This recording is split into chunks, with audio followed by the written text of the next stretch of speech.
So, to move on from this then, I've got some, how do I use it? Yeah, let's go to that one. Oh, yeah, yes, good, yes. So what we've got is this idea that motivation is part of a formula for performance. Now, here's something extra to tell you about this. You see, motivation in sales speak is a feature. I can't sell motivation. It's bizarre. Everyone wants it, but actually nobody wants to buy it. Companies don't want to buy motivation. Yeah, they want motivation. They're paying their staff to be motivated, but they don't want to buy motivation. What they want to buy, it's like we don't want to buy airbags, do we, in a car? What we want to buy is the airbags are there because the benefit of the airbags is safety.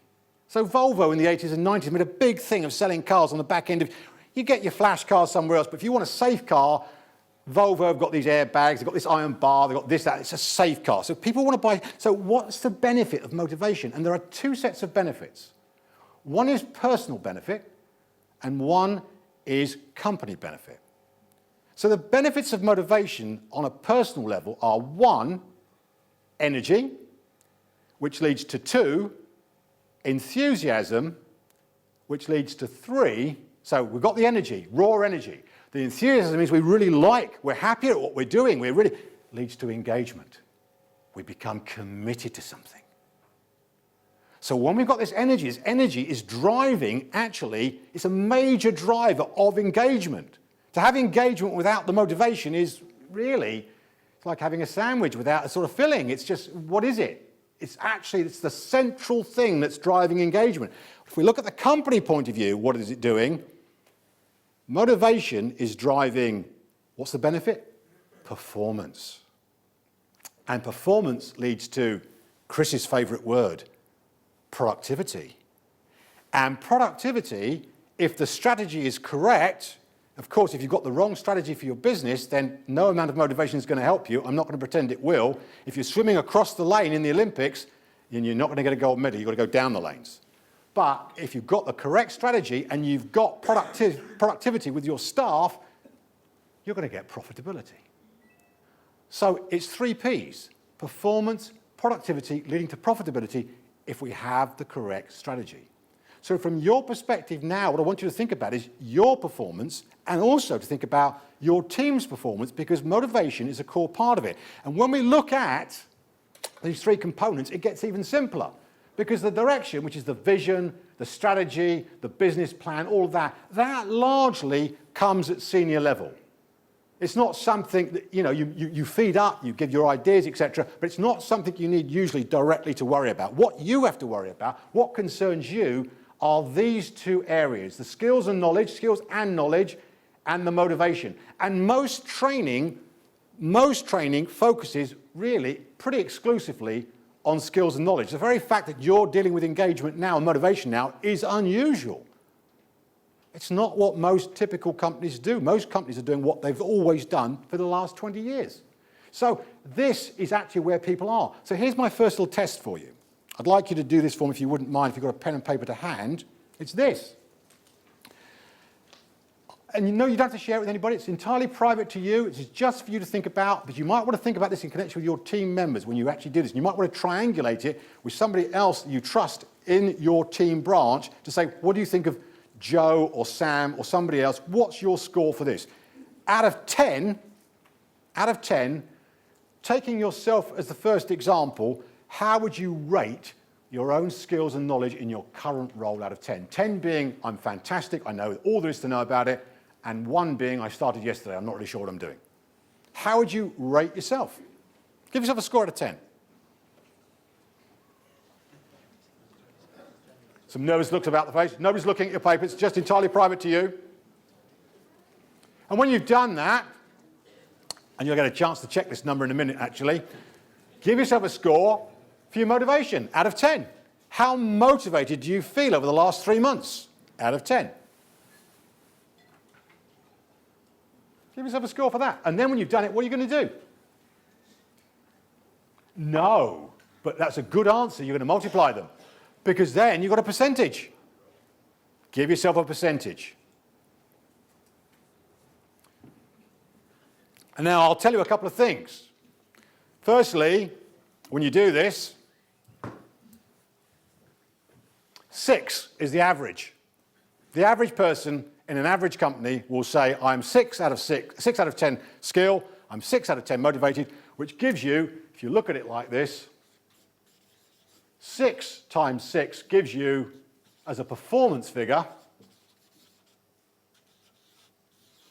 36%. Is that good? It's awful.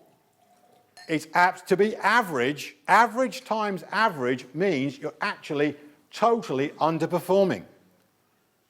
What we want are people to be 80% plus to be in the zone. If you're 80% plus, that's 9 times 9, you are seriously kicking butt. If you are 60 to 80, you're doing a great job. Great. But there are things we could do to improve that. If you're 35 to 60, then your performance is beginning to slip away. And by the way, and below 35, of course, that's bad. But by the way, you've done this to yourself. You've self-assessed. And if you're not in a state of fear, which you're not at the moment, you're all relaxed, nobody else is going to see this, it tends to be very accurate. Self-assessment, when there's no fear factor, tends to be pretty accurate. If anything, you'll be hard on yourself. You'll tend to mark yourself down. So when you look at that, the question to ask yourself is this: which of those two scores is lowest? Because the lowest score is the one you need to focus on in order to improve your performance. Is it skills and knowledge that need boosting, or is it motivation? Now, if it's skills and knowledge, we've touched on that today with what Deborah's been talking about, but what I'm going to be focusing on is your motivation. But nevertheless, both of them are critically important for your overall performance. And on the topic of motivation, even if you scored yourself 10 out of 10 for that, even if you had, here's the surprise factor. Motivation is like your health, it's like your energy, it's like your fitness. Nobody would say, I've just run a marathon once, I never need exercise again in my life. And by the way, it's like your relationships too.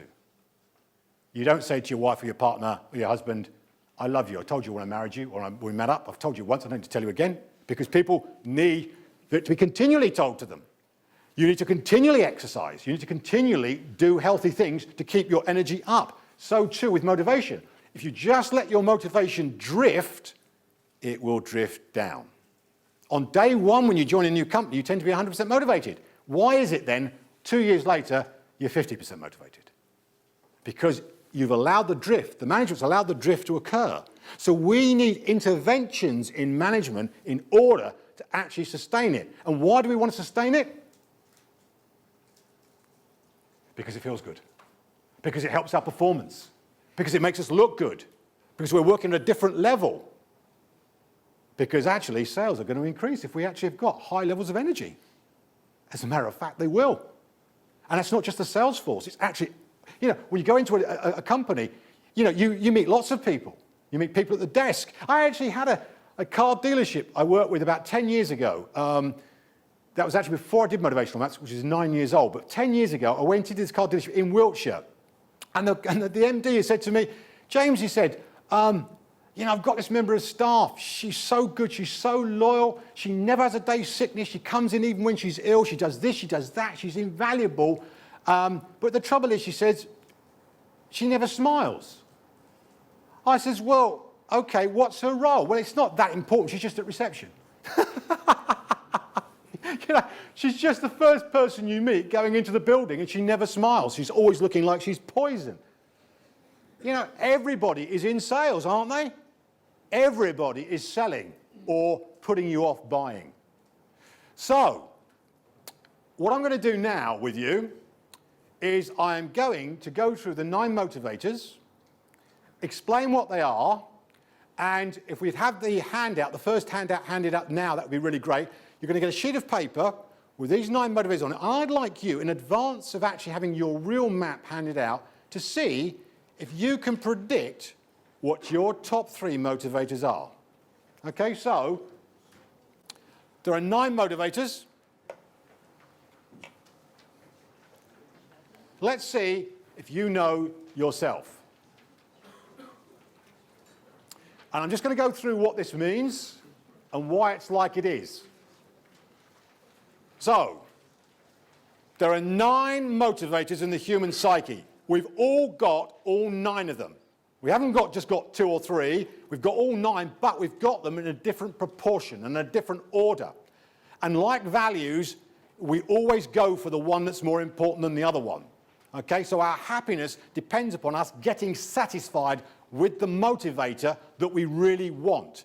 And I'm going to be quite frank with you, most people do not know what motivates them. They think they do, but they don't. If I was to tell you now that money as a motivator in this team of people, there may be individuals who think they're money motivated, but actually it is not that important. We'll come on to this later on. It's not important. It's weird, isn't it? And I'll explain what this means or not, but only for a limited number of people in this room is money really significant. Is that you, maybe? Maybe it is you. But people think, they say they want money, but they're only saying that because other people are saying it and they want to be the same as everybody else. It's not what is really turning them on. So knowing what really turns you on, what your hot button is absolutely vitally important. Now, you'll see there are 9 of them.